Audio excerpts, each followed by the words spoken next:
I am studying in BSc first year, second sem. In the chapter chemical bonding, I have assigned with the topic fajans rule, ionic characters in covalent bond and percentage of ionic bond. We can move one by one. So here I will tell about the fajans rule. There are 4 factors of 4 rules.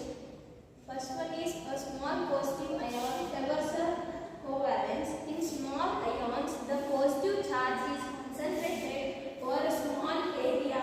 This makes the ion highly polarizing and very good at destroying the negative. Second point, and a large negative ion favors a covalence.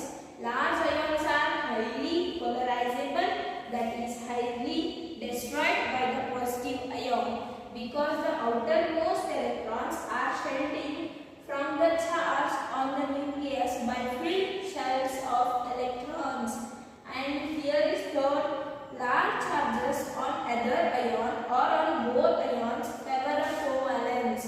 This is because as highly charge increases the amount of polarization, 4 point comes here polarization, and hence covalence is favored if the positive ion does not have noble gas configuration.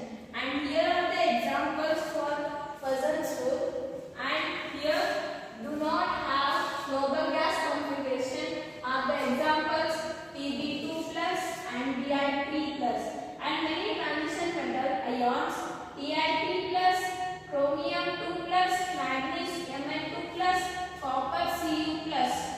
Already have discussed about the fajans rule. In that 4 rules, and after that I said examples, many examples. And now I will teach about the ionic characters in a covalent compounds.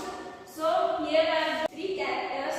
First one is electronegativity difference, that is denoted by delta E N. And here, if 2 atoms have the same electronegativity like O2 and N2, so after that they share electrons equally and the bond is purely covalent.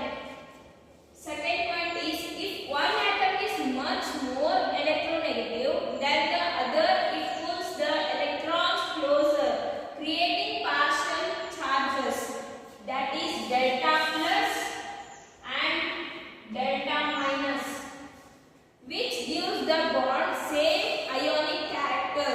Next, second one is polarity of the bond. The larger the difference in electronegativity, the more polar the bond becomes. Polar covalent bonds have partially ionic character because one side of the bond becomes slightly positive, that is indicated by delta